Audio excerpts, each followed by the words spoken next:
Hey, what's up everybody? Bradley Kadou here, and welcome to the first of many casual commentary style videos where I intend to just discuss whatever is on my mind and perhaps engage in conversation with you, any questions and concerns that you may have. So the topic for today comes from one of my subscribers and a dear close friend who actually isn't in the fitness, exercise, strength training space, but is simply concerned about being motivated to train and get in shape, and ways to mitigate any barriers that prevent him from achieving his goals. Now, this topic comes from a place not only with psychological barriers to exercise or dieting, but also environmental, economical, and perhaps even physical limitations. So, where to begin? It's going to be very difficult to address an issue like this, as I believe it's way more multifaceted and complex than people may think. So perhaps it's a topic that we'll continue to discuss over time. But first, I believe this isn't simply a problem with motivation.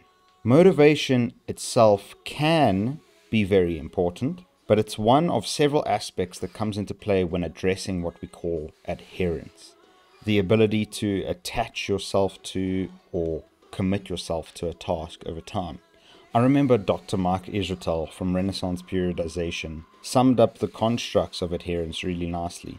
He breaks them down into 6 key phases. First one being inspiration, then motivation, then intention, discipline, habit, and passion.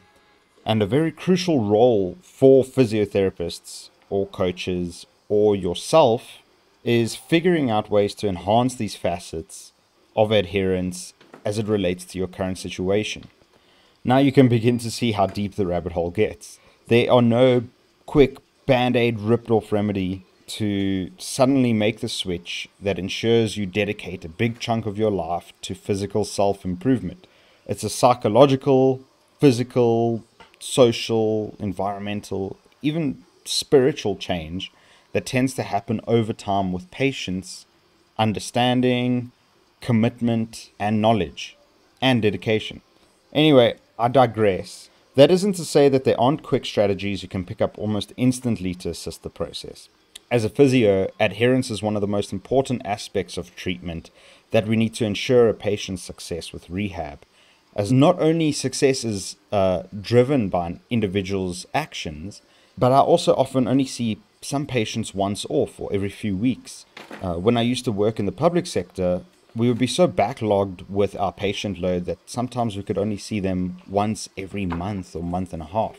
So this is where your most important interventions aren't hands-on therapies or exercises done in the session, but ensuring you've done your best, utmost job at educating, explaining the process, explaining the progressions, the management of a certain condition to improve what we call self-efficacy and ensure that an individual is well enough equipped to manage their rehab on their own.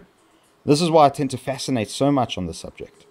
Just like with pain, we tend to see more and more how much genetic factors and psychosocial factors play a role. So in that one important session I get to have with a client, sometimes there's a few tricks I tend to introduce. This is not to say they'll work with everyone. Sometimes they're not effective at all, but they are low cost and they have the potential to benefit in the long run. The first is education, of course. To become emotionally invested in a change, you first need to understand why it needs to happen. When it comes to activity, lifestyle modification, exercise, there's such a myriad of benefits that you don't really need me to explain. But it doesn't hurt to read up, expand your knowledge on the why or the how, the mechanisms, the advantages, disadvantages, etc. Almost like an iceberg, the mechanisms of exercise can go so deep. We know right at the tip the basic functions, improving strength, losing fat, gaining muscle, getting fitter. The deeper you go, the more diverse and the more involved it gets. Pain inhibition, improving function, improving sleep, then cardiovascular strengthening, disease reduction, metabolism changes, insulin sensitivity. You have to sell yourself on it and find interest in it so that it doesn't become pointless, so that it has tangibility and it makes sense to you. Secondly, I always like introducing the idea of diarizing or journaling, not only to track or monitor your progress, but to materialize or visualize your experiences. Your notes, your reflections, your shortfalls, your goals, your plan. Have a plan. You don't have to write down everything, but pick something. Buy a trackpad for $1 or type on your phone or your computer and just materialize it. If you don't have a workout plan, write your own. And another great way to track your resistance training is through an app that I made a video about last year called FitNotes. Thirdly, it's the understanding that in order for this motivation or in order for adherence to be sustainable, there has to be enjoyment. If you like weight training or strength training, then that's great, but it isn't the be-all, end-all. Any physical activity is going to be beneficial in the long run. It can be running, it can be walking. Yes, walking is incredibly beneficial, just doing more over time and more frequently. Cycling, combat sports, hiking, swimming, dancing, rock climbing, yoga. And once you dedicate yourself to something and you find improvement over time, you'll see how many doors it has the potential to open. Some of the best powerlifters in the world started out as bodybuilders. Progress in one thing can manifest itself into so much more. But what's most important is that you pick something that you find satisfaction in doing. And that's another thing, is that it doesn't have to be enjoyable always. There's going to be some moments where it feels like shit. But as long as you feel satisfied at the end of the day, if it gives you some sense of accomplishment, that in itself can be motivating. So there's a few more things I want to say that have helped me personally with motivation, or just starting to exercise. The first thing I wanted to note is playing around with the time of day. Now, of course, this doesn't apply to something like walking that you can perform multiple times throughout the day, walking around the block or your property 3 times a day. But if you want to have an exercise session at a specific time of day, then don't limit yourself to one specific time. You can do it whenever you can, test out different times to see which one you enjoy most. Some people aren't morning people. Some people don't like doing it in the mornings, but there's a lot of benefits. For several years, I used to exercise first thing in the morning, and that way you get to start your day in a productive fashion. Maybe it fits with your current working schedule because you can find time in the mornings.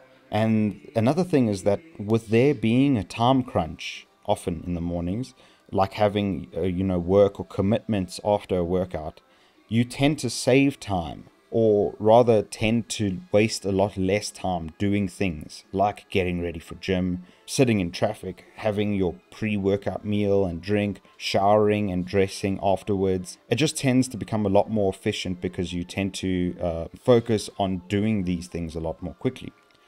And another important thing that a lot of people overlook is that when I train in the mornings, it tends to reduce a lot of my anxiety actually. If I leave a session for later in the day, whenever I feel like it or when I have the time, a lot of times this tends to leave like a looming anticipation of I still have to find the energy to train later on in the day, or am I going to have enough time to train today? And if another commitment comes up suddenly, your session has to be postponed. So when it's done early, you get to carry on with your day with a sense of accomplishment, satisfaction, and even relief. But a lot of times, even in more recent years, with a more flexible schedule, I tend to work out later in the day because of, the benefits include having a little bit increased performance, at least personally, and I seem to eat a lot less throughout the day. So it's a strategy actually to curb hunger. When I train really early in the morning, I usually have to have a pre and post workout meal to feel like I can have an effective workout. And this is usually like already 2 meals in while some people are still waking up. Some people also enjoy training in the evenings because of maybe, their work schedule or for even social reasons. But even if you're alone, sometimes I tend to find a sense of relaxation when I train in the evenings. You tend to be able to spend more time on things that you wouldn't usually have. You tend not to rush yourself. Anyway, so you can see any time slot you commit yourself to throughout the day comes with its pros and cons, and some of those may work a lot better for you than others, and you must just, commit yourself to something and try them all out and make note of it and see what really works for you. And if you think morning works for you, it doesn't mean you have to stick to training in the mornings, for the rest of your life, for the rest of the year. You can still switch it up and change it around. Sometimes training in the mornings in winter sucks ass. So maybe you decide to train in the mornings in the summer, and then in the winter you decide to do something else. Anyway, another mental cue I use is to tell myself that I will feel a lot better after I train. I will be happy that I decided to train. It's always a good idea to train, because oftentimes this is the case. If you've ever dragged your feet to get up and moving and do your exercise, whatever it is that you do, I'm sure you can agree that after your session, you always tend to end up feeling satisfied or grateful that you did so, and that you didn't just sit around, even though you didn't want to in the first place. So think of yourself prospectively, think of yourself in the future and what he or she may be grateful for if you got it done now. So yeah, I think I'm going to call it here, guys. I very well may return to this topic because there's so much more to talk about. So if you're still watching, I hope you enjoyed this type of video format, and let me know your thoughts. Peace.